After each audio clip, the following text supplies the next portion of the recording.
आप सभी का स्वागत है हिमालयन धरोहर यूट्यूब चैनल में। तो आज की कड़ी में हम आपको बताएंगे मणि महेश यात्रा के बारे में। वीडियो शुरू होने से पहले हमारे चैनल को लाइक, शेयर और सब्सक्राइब करना ना भूलें। तो चलिए शुरू करते हैं। नमस्कार सभी को, हिमालयन धरोहर यूट्यूब चैनल में आप सभी का स्वागत है। और आज हम हैं शिव भूमि चंबा में। चंबा से भरमौर की दूरी 60 किलोमीटर है। अभी हम लोग हैं महला गांव में, जहां से भरमौर की दूरी 51 किलोमीटर है। और हम आज से ही अपनी मणि महेश की पवित्र यात्रा चालू कर रहे हैं।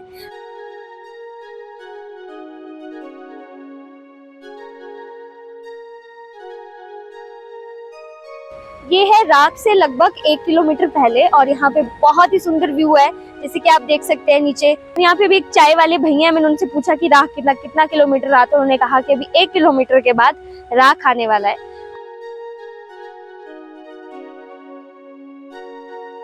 अभी हम लोग खड़ामुख से कुछ 1 से 2 किलोमीटर पहले अभी हमने क्या स्टॉपेज लिया है, हॉल्ट लिया है, क्योंकि आप इस जगह को ही देख सकते हैं कि जगह ने हमें मजबूर कर दिया रुकने के लिए। और हमारे सारे जो यात्रीगण हैं वो भी रुक चुके हैं और फोटो सेशन चालू हो गया है। आज हमारा पहला पड़ाव जो रहेगा यात्रा का वो रहेगा भरमौर। और यहाँ से भरमौर ठीक 12 किलोमीटर दूर है, और हडसर है 26 किलोमीटर, और एक लाहल नाम का गाँव आता है जो की है 4 किलोमीटर की दूरी में।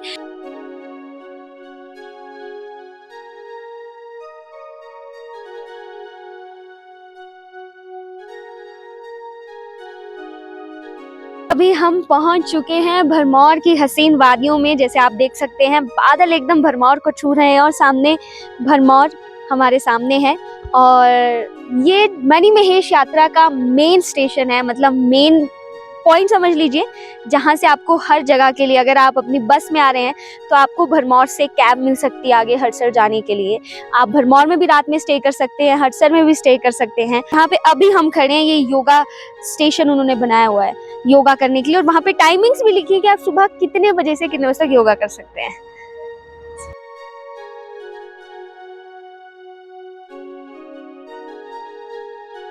भरमौर को 84 सिद्ध भी कहा जाता है। लोगों का मानना है कि किसी समय भरमौर, जिसे ब्रह्मपुर कहा जाता था, वह ब्रह्माणी देवी की वाटिका हुआ करती थी। जनश्रुति है कि एक बार भगवान शंकर 84 सिद्धों के साथ भ्रमण करते हुए यहाँ आए, और उन्होंने देवी ब्रह्माणी के जलाशय के पास धुनी रमा दी। इस पर देवी क्रोध से कुपित होकर शिवजी के पास पहुंची और तुरंत वहां से जाने को कहा। तब भगवान शंकर ने देवी से प्रार्थना की कि आज की रात उन्हें वहां विश्राम करने की अनुमति दे दें। कल सभी सिद्ध वहां से अन्यंत्र चले जाएंगे। देवी ने क्रोध के आवेश में आकर उन्हें कह दिया कि यदि वे नहीं जाएंगे तो वे पत्थर बन जाएंगे। किंतु स्थान के सौंदर्य से आकर्षित वे अगले दिन भी वहां से नहीं गए।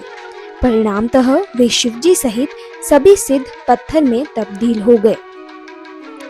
शिवजी देवी से नाराज नहीं हुए, अपितु उन्होंने देवी को वरदान देकर कहा कि जो भी यात्री मणि महेश स्नान को जाएंगे उन्हें पहले ब्रह्माणी सरोवर में स्नान करना होगा, अन्यथा उनकी यात्रा पूर्ण नहीं समझी जाएगी। इसीलिए सभी यात्री ब्रह्माणी देवी के सरोवर में स्नान करने के बाद ही मणि महेश जाते हैं। चंबा के राजा इसे अपनी कुलदेवी मानते हैं। अभी हम ब्रह्माणी माता के मंदिर पहुंच चुके हैं। मान्यता है और कहा जाता है, जब तक आप यहाँ के दर्शन नहीं करते हैं तो आपकी मणि महेश की यात्रा संपूर्ण नहीं मानी जाती है। और यहाँ पर 2 सरोवर भी हैं, जहाँ पे सभी यात्री जब भी आते हैं तो स्नान करते हैं, उसके बाद ही अपनी आगे की यात्रा चालू करते हैं।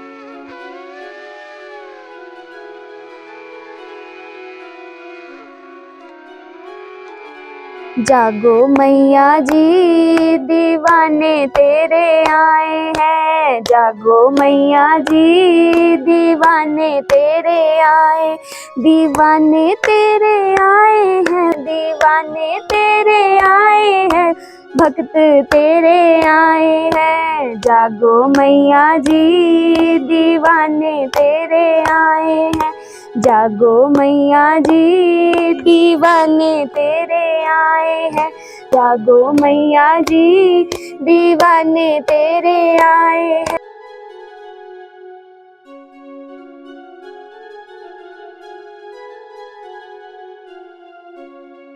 तो अभी हम लोग 84 मंदिर भरमौर में आ चुके हैं माता के दर्शन के बाद।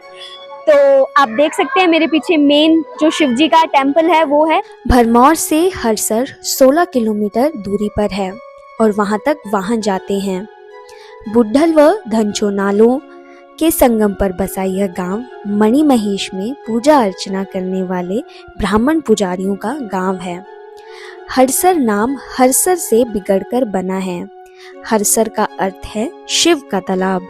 गांव वाले मृतकों की अस्थियां यहाँ बहाते हैं, इसलिए अस्थियां बहाने के कारण इसका नाम हरसर पड़ना भी स्वाभाविक है। हरसर से मणिमहेश के लिए पैदल यात्रा आरंभ होती है। जो यात्री पैदल नहीं चल सकते वे घोड़े और खच्चरों की सवारी करके मणिमहेश पहुंचते हैं। जन्माष्टमी के बाद आधिकारिक यात्रा के दौरान प्रशासन द्वारा हेलीकॉप्टर की सुविधा भी उपलब्ध करवाई जाती है। ये कौन सी जगह में दी आपकी दुकान? धनचो। जो कोई भी आएगा दीदी के पास, क्या क्या मिलता है आपके पास? हमारे पास मिलते हैं मोमोज, मैगी, खाना, वे सारा कुछ मिलता है इधर। सब कुछ मिलता है, तो जो जिसको जो खाना होगा आ जाना खाने बस। हर हर महादेव दोस्तों। तो अभी हम लोग धनचो पहुंच चुके हैं। हमने लगभग सुबह 7 साढ़े 7 के आसपास जो है हरसर से अपनी चढ़ाई चालू कर दी थी और अभी लगभग सुबह के 11 बजे हैं। तो हम अभी धनचो पहुंच चुके हैं और अभी हम एक टेंट में बैठे हैं और आप जैसे देख सकते हैं यहाँ पे रात को ठहरने के लिए भी व्यवस्था पूरी है। आपको यहाँ पे कंबल, रजाइयाँ सब मिल जाएगी और यहाँ पे अब लंगर सेवा भी चालू हो चुकी है। तो अभी यहाँ पे हमारे साथ एक लंगर लगा है जहाँ पे चाय की लंगर सेवा हो रही है। चलिए हम आपको बाहर दिखाते हैं क्या क्या चला है। अभी हम लोग धनचो वाटरफॉल के पास पहुंच चुके हैं। यू कैन सी मेरे पीछे वो धनचो वाटरफॉल है।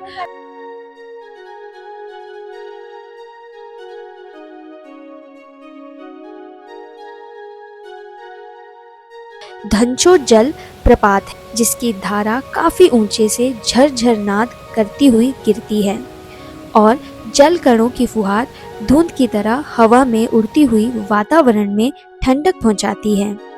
झरने के पास चट्टानों में खड़े होकर उन उड़ती हुई बूंदों के नीचे अपने आप को भिगोना सुखद लगता है।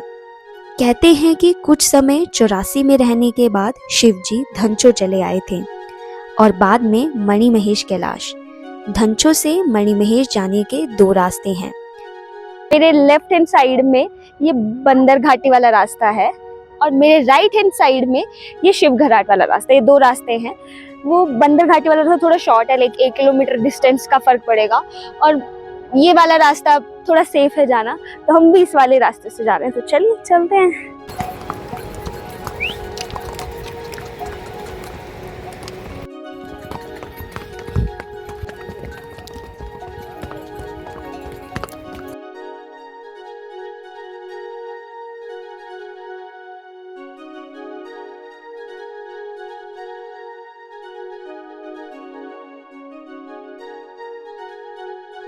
चलते हुए मार्ग में कई नालों से होकर गुजरना पड़ता है। छोटी छोटी पुलिया से संभल कर चलना होता है।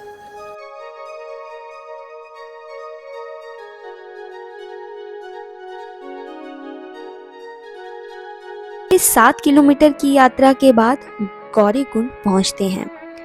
लोक धारणा है कि पार्वती कैलाश पर्वत से नित्य इस कुंड में स्नान करने आया करती थी, इसीलिए इस कुंड में केवल महिलाएं ही स्नान करती हैं। तो एक कीर्तन गौरा मैया के नाम का तो हम आपको सुनाते हैं।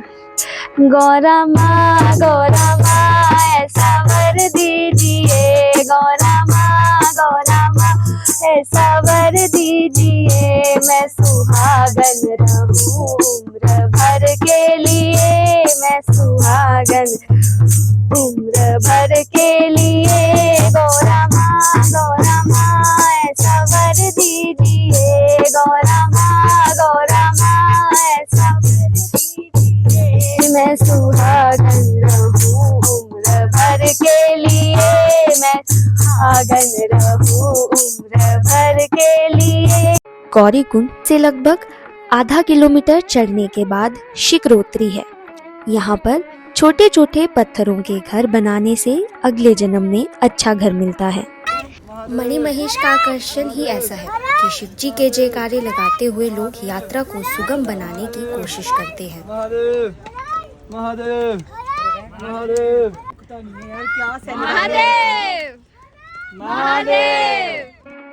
यात्रा का अंतिम पड़ाव है मणिमहेश झील। झील के पास से विशाल कैलाश के दर्शन होते हैं। लगभग 150 मीटर चौड़ी एवं 250 मीटर लंबी 13,000 फुट की ऊंचाई पर अवस्थित पवित्र झील को देखकर दिल गदगद हो जाता है। यह भी माना जाता है कि शिव ने मानसरोवर झील का जल अपने कमंडल में लाकर मणिमहेश की डल झील में डालकर इसकी महत्ता को बढ़ाया था। झील के सामने समुद्र तल से 18,584 फुट की ऊंचाई पर स्थित कैलाश पर्वत, बाईं ओर गौरी पर्वत, शिखर पर जड़वत 50 से 60 मानवकृतियां भी नजर आई। कहते हैं ये गद्दियों की भेड़ें हैं। हर हर महादेव दोस्तों, तो हम लोग पहुंच चुके हैं मणिमहेश डल लेक के पास। आप देख सकते हैं मेरे पीछे डल लेक है और लोग वहां पे स्नान कर रहे हैं और पीछे कैलाश पर्वत है, पर अभी वहां पे बादल हैं तो अभी तक भोले बाबा ने हमें दर्शन नहीं दिया है। यहाँ पर आप देखिए इस साइड मंदिर है बनाया हुआ जहाँ पे शिवलिंग है, भोले बाबा की मूर्ति है और तो सभी लोग वहाँ पे पूजा करते हैं।